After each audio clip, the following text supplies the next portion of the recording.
Greetings from the Classic Comedy Club in Auckland, where we've been making Media 7 throughout 2008. It was a new show on a new channel, and for some of us, a new experience altogether. We began the year tasked with turning a successful proposal into a working TV show. We didn't have the budget for a fancy set, so we made do with black drapes, fairy lights, and those big TVs behind me. But by the time our first episode rushed up, we hadn't quite got our heads around what to put on those screens. But first, it's time for our weekly roundup of media bits and pieces, Newsmash. Who was that hooded man? It was the medal thief. The so-called medal thief was interviewed by TV3's Campbell Live, yet he may never be charged. Or rather, it wasn't. It was an actor, which was one of the key points of the show. So are you seriously telling me that your client arranged this himself? Yes, I am. My client spoke to people from TV3. They were interested in talking to him. Another question.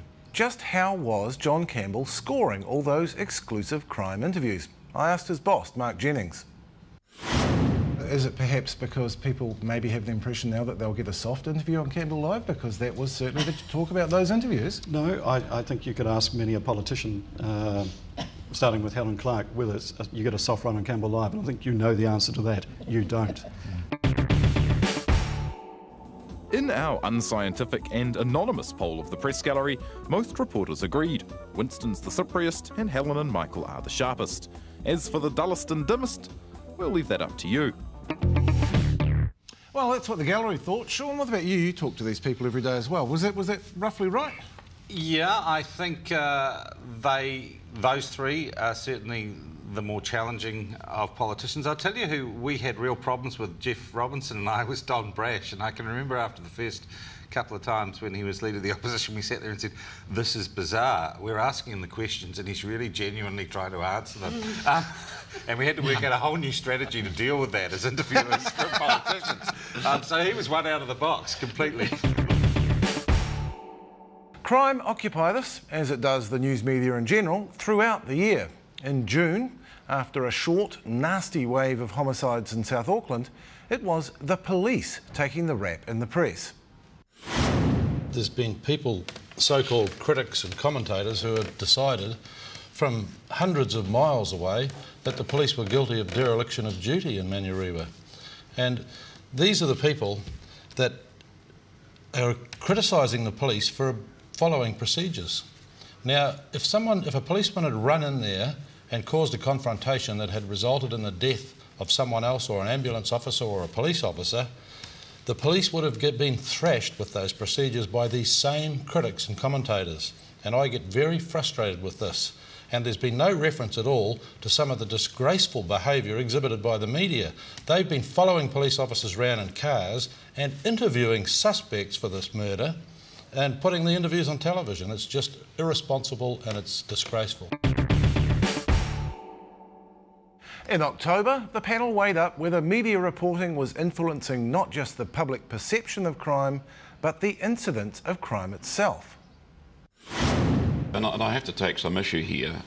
I think a person who commits crime makes a conscious decision to commit crime.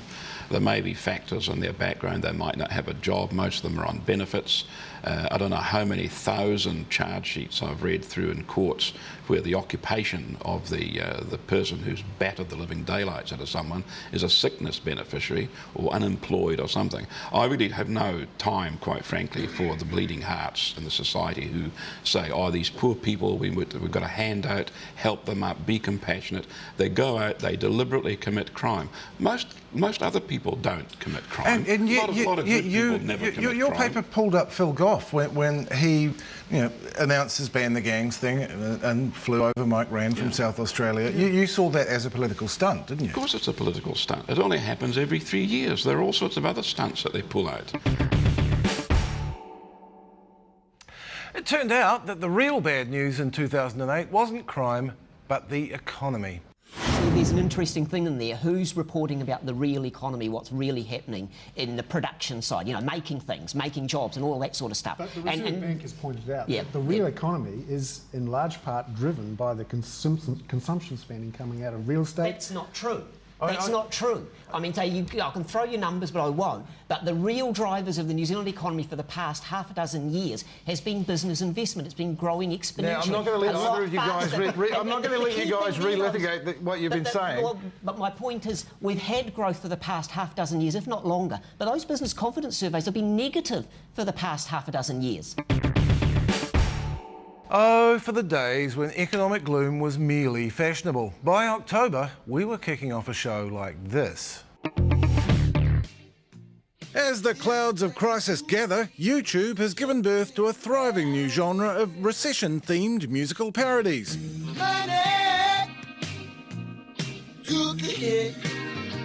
This geezer got so many YouTube views he made Editor's Choice on the BBC website. You're in the crunch. You're in the credit crunch. Credit crunch. You can't afford your lunch. But we liked this one most of all, even if it did creep us out a bit. And it seems to me banks live their lives throwing caution to the wind, never banking on liquidation when the rain sets in. And finally, Britain's Halifax Bank probably picked the wrong year to go with this for a commercial. Something tells me you're into something good. Something tells me we're into something. So one punter offered a remix that says a good deal about the banking crisis in 2008. Woke up this morning feeling fine. We've a current account that'll. There was no richer vein of YouTubey goodness, however, than that opened up by the US presidential election. Sometimes the chatter around the US presidential campaign gets a little unusual. All right, more than a little. All right, completely freaking insane. There's the good old Barack Obama as a secret Muslim terrorist rumour, but that's pretty tepid these days. What you really need is some guy to say he had gay sex and crack cocaine with Obama in the back of a limo. What? You've got that guy? I performed oral sex on Senator Obama. I challenge you to take a polygraph test, as I will submit to as well. And then, of course, you know that baby really isn't Sarah Palin's, it's her daughter's. Well, no, actually, but Bristol Palin is preggers to a young man who described himself on his MySpace as a redneck, and according to the National Enquirer, also injects steroids and sells hillbilly heroin. In that show, we let the credits roll over what might just have been the cleverest YouTube clip of the whole year. No strangers to love. You know the rules, and so do I. Full commitment. What I am thinking of. You would not get this from any other. God, I just wanted to tell you how I'm feeling. Gotta make you understand. Never gonna give you up. Never gonna let you down. But wait, there's more. From the cathedrals of Europe to the movies of Hollywood, power has always thrown shapes and conjured magic, and last Friday night we saw magic in real space. The only thing that made the $50 million Beijing Olympic opening ceremony look small was the $6 billion the Games' 12 lead sponsors are spending on advertising to the Chinese market alone. It was easy enough to forget for a few hours the dissidents under house arrest, the migrant workers, surplus to requirements, shipping out of Beijing as the fun began. The suicidal separatists far away in Western China who killed 24 people in a week. And in the part of Europe where the TV was not HD and the fireworks were to kill, not thrill, the grim face of a new war. Most of the world's viewing citizens, however, had lesser things on their mind, like complaining about their commentators. Many New Zealanders watching the opening celebration were unified with the repeated utterance, "Shut up, Keith. Shut up, John." We go to John Macbeth and Anthony Moss, our commentators, again these games. Is anyone else curious about what Peter Williams is studying? He seems to have a large number of books on his desk.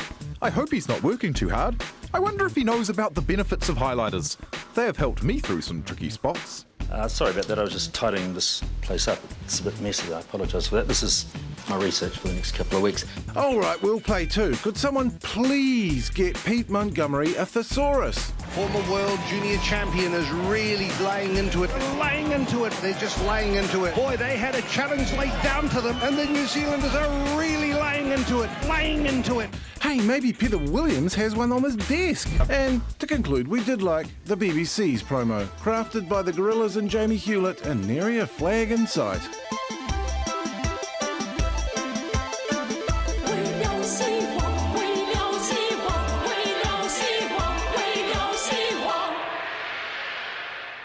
We'll be back in a moment with part 2, when tempers flared.